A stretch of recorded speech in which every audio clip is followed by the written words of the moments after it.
is Sheehan, council member for the 5th District, and I'm here to talk to you today to share about our program that we have for honoring veterans in our community this year. With me today, I have our Director of Emergency Management, Rob Larkin. We also serve on the Veterans Affairs Commission. Rob is our chair this year, so thank you for your service. Thank you for yours. I'm our vice chair.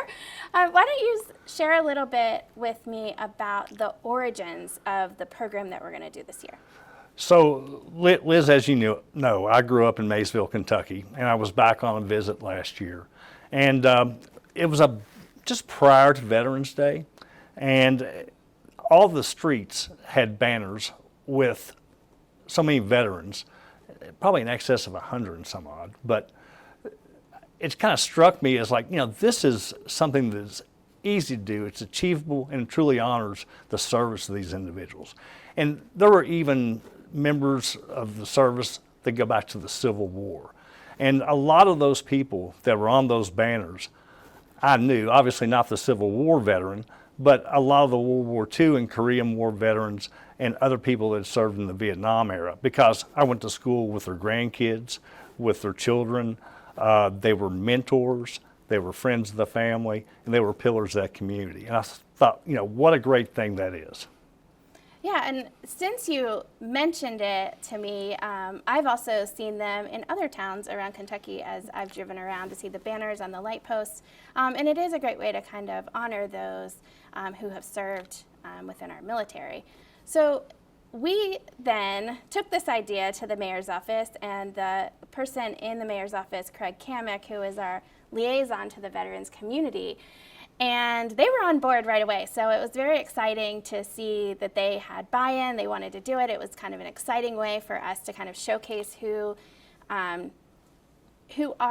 served within our community and who continues to serve. So when we started talking about piloting this program for the first year, we identified Vine Street as the potential location to do the banners, but then we had to figure out how to select who was going to go on the banners. Do you want to talk a little bit about how we selected folks for this first year? The best way that we thought we could start off would be honoring Fayette County veterans that are members of the Veterans Hall of Fame. And there's around 25 or so, I believe. Those individuals obviously served in the military and had great service within the military, and likewise, after leaving the military, had great service in our community here in Fayette County and in the Commonwealth of Kentucky. So they were almost kind of like the easy button for this.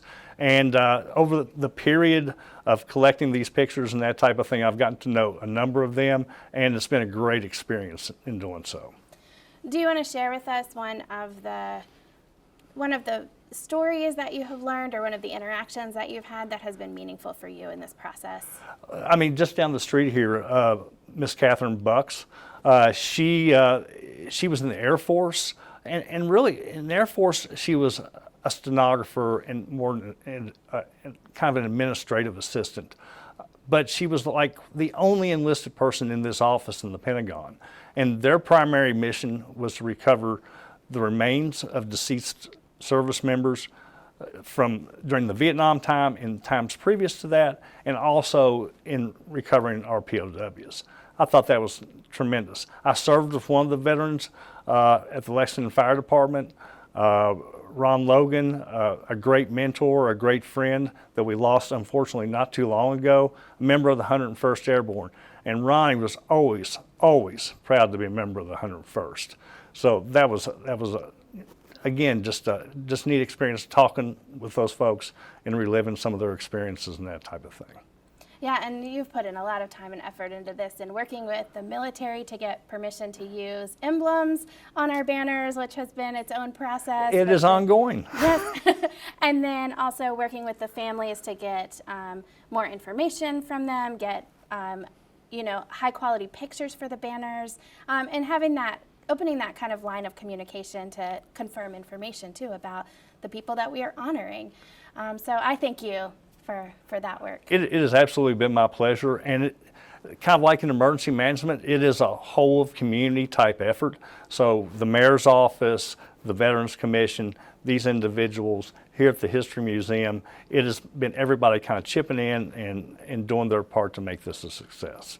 Yeah, thank you. Thank you. I have Mandy Higgins here, Dr. Mandy Higgins, with me. That is the Executive Director of the Lexington History Museum. Mandy, I have been so thankful for your partnership in this project. You were also another person that we've reached out to, and you are immediately on board, and we're excited about this project. And I think it's been meaningful for me. I hope it has been for you as well. Very much. And what why we're so excited to do it is because the History Museum's for everybody in Lexington. And so every way that we can honor Lexingtonians, tell Lexingtonian stories, we want to be a part of.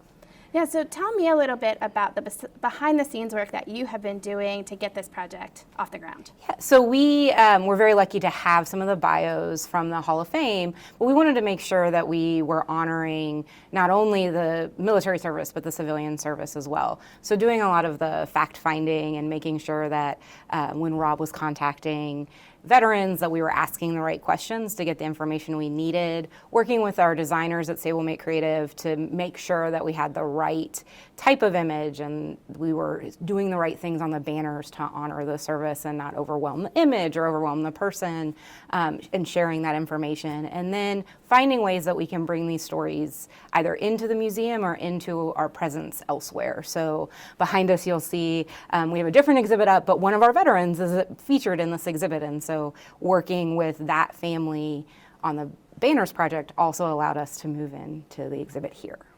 Yeah, and someone who did not serve in the military myself, like I find that it has been helpful to have the kind of people going behind and double checking everything because there's so many titles. There's a lot of jargon in the military that the average civilian might not know.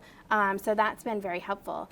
One of the other extensions of this project is the creation of an online exhibit. So can you talk a little bit about that and how it started? Yeah, so we at the museum, again, want to be able to have information for anybody who wants it, however they can best get it. So not everybody can come downtown, we know that. So we're looking to increase our online presence. And part of that is because we've done the research for these banners, because there's so much to say about these folks. It's not just their picture, it's not just the years that they served, but as Rob was talking about Catherine Bucks, and there are so many other folks who had incredible military service, but then went on to do all kinds of things in town or across the state or across the world. We wanted to be able to expand that. So when the banners go up, there will also be an online component where you can learn more about each one of these veterans. We have an Olympic gold medalist, we have doctors and folks who have done all kinds of things in town and across the state to better our communities. And we want to share that with people so that it's more than just their picture. Yeah, and on some of the banners will be informational that will be mixed in with the banners that are honoring veterans. Can you give us the website for that? It'll be lexhistory.org/veterans. And if you just go to lexhistory.org, you'll be able to navigate through. Yeah, and if people wanted to come and find out a little bit more about the Lexington History Museum, what times you're open, and the different exhibits you have, how can they find information for that? You can definitely find it on our website, lexhistory.org. We are open to the public Thursdays and Fridays 12 to 4 and Saturdays 10 to 4, and you can call me at any time. Maybe not like Sunday at 2 p.m. But we are here Monday through Saturday, normal business hours, and you can call us at 859-440-1582, and we'll happily talk to you about your history, what we have going on here, setting up a tour, a visit.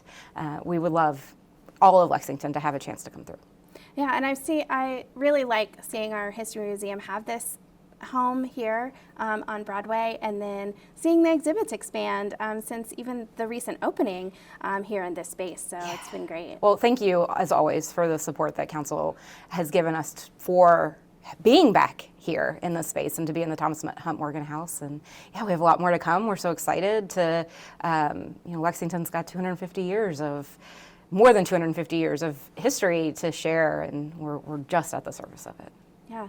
So I want to thank in particular the Mayor's Office for working with us on this project, the Veterans Affairs Commission for thinking through the project and maybe future collaboration with that commission, the Lexington History Museum for all the work they've contributed, and Stablemate for doing an in-kind donation of the design of these banners. That was very helpful.